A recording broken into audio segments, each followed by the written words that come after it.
రాక్షస రాజ్యం నడుస్తూ ఉంది. నిజంగా దేవుడి దగ్గరికి వెళ్ళే కార్యక్రమాన్ని కూడా అడ్డుకునే మనస్తత్వం బహుశా నా రాజకీయ జీవితంలో నేను ఎప్పుడు చూడలే. దేవుడి దగ్గరికి దర్శనం చేసుకునేదానికి వెళ్తాము అని అంటే కూడా అడ్డుకునేందుకు ప్రయత్నం చేస్తూ అడుగులు వేస్తూ ఉన్న పరిస్థితులు బహుశా ఎప్పుడూ కూడా జరిగి ఉండదు. దేశంలో కూడా ఎప్పుడు బహుశా జరిగి ఉండదు. రాక్షస రాజ్యం అనేది ఇదే. ఆశ్చర్యం ఏమిటంటే తెలుసా, ఈ మాదిరిగా వైఎస్ఆర్సీపీకి సంబంధించిన కార్పొరేటర్లకు, ఈ మాదిరిగా వైఎస్ఆర్సీపీకి సంబంధించిన నాయకులకు, ఈ మాదిరిగా వైఎస్ఆర్సీపీకి సంబంధించిన అనేక మంది శ్రేణులకు ఈ మాదిరిగా నోటీసులు ఇవ్వడం,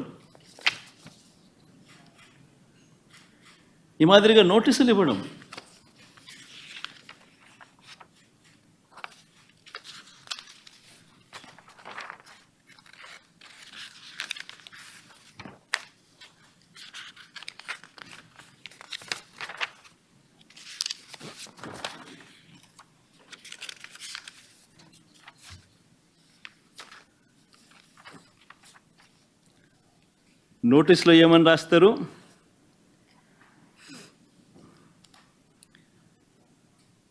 మాజీ ముఖ్యమంత్రి సభ్యులు వైఎస్ జగన్మోహన్ రెడ్డి గారు తిరుమల తిరుపతి సందర్శన ఉన్నందున సదరు కార్యక్రమానికి అనుమతి లేనందున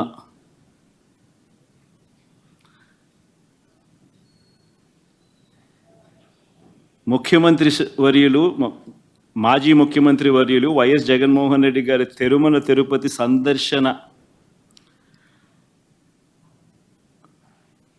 సందర్శనకు సదరు కార్యక్రమానికి అనుమతి లేనందున మీ ఆధ్వర్యంలో కార్యకర్తలతో మరియు మీ సొంత వాహనాలలో బయలుదేరి తిరుపతికి చేరుకుని వారు నిర్వహించే కార్యక్రమంలో పాల్గొంటారని సమాచారం.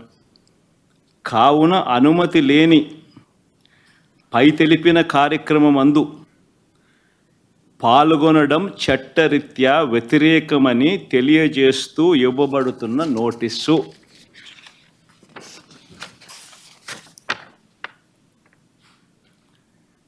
ఒక రాష్ట్ర మాజీ ముఖ్యమంత్రి జగన్మోహన్ రెడ్డి అనే వ్యక్తి,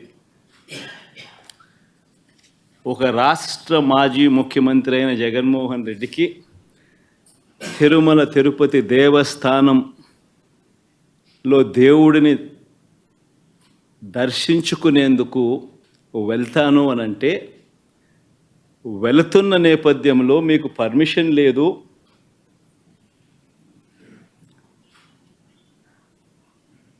ఆ కార్యక్రమంలో ఎవరు పాలు పంచుకున్నా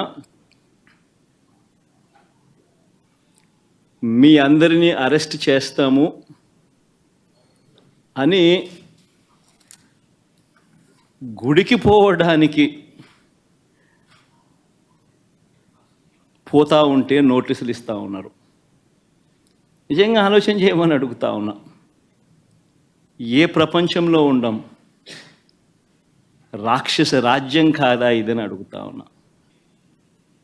ఒకవైపునేమో నన్ను ఇలా వెళ్ళనివ్వకుండా, ఒకవైపున వైఎస్ఆర్సీపీ శ్రేణులు ఎవరు కూడా వెళ్ళనివ్వకుండా ఈ మాదిరిగా నోటీసులు ఒకవైపున ఇస్తూ,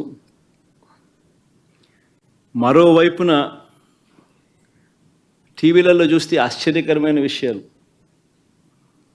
చుట్టుపక్కల రాష్ట్రాల నుంచి కూడా బీజేపీ వాళ్ళని తప్పిస్తున్నారు. మరి బీజేపీ పై వాళ్ళకు తెలుసో తెలీదో నాకైతే తెలియదు, కానీ చుట్టుపక్కల వాళ్ళ దగ్గర నుంచి కూడా బీజేపీ వాళ్ళని కూడా అక్కడికి రప్పిస్తున్నారు. కొన్ని వేల మంది పోలీసులు అక్కడ మోహరించినట్టుగా చూపిస్తూ ఉన్నారు.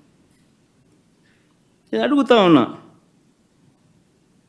ఎందుకు ఇంతగా టాపిక్ డైవర్ట్ చేయడానికి కోసం ఎందుకు ప్రయత్నం చేస్తూ ఉన్నారు?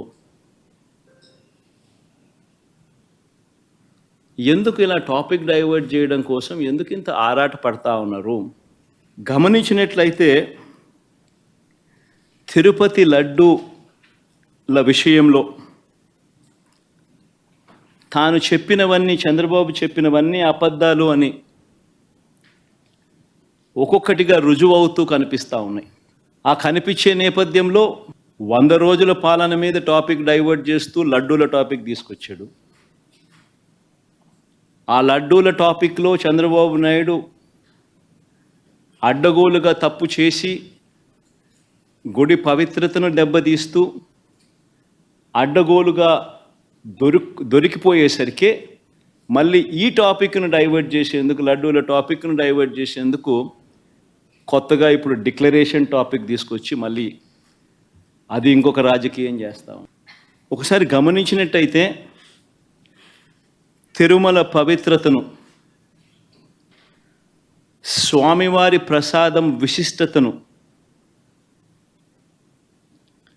తిరుమల పవిత్రతను, స్వామివారి ప్రసాదము విశిష్టతను, తిరుపతి దేవస్థానం పేరు ప్రఖ్యాతలను రాజకీయ దుర్బుద్ధితో, ఐ రిపీట్ దిస్ వర్డ్, రాజకీయ దుర్బుద్ధితో, జంతువుల కొవ్వుతో లడ్లు తయారీ అయినట్టుగా, ఒక జరగని విషయాన్ని జరిగినట్టుగా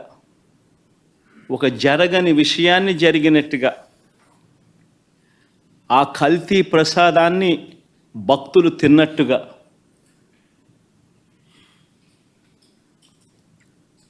నిజంగా ఒక ముఖ్యమంత్రి స్థానంలో ఉన్న వ్యక్తి తెలిసి అబద్ధాలు ఆడుతూ, అసత్యాలు చెబుతూ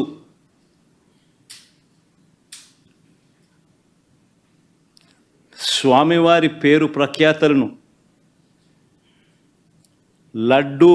తిరుపతి లడ్డు విశిష్టతను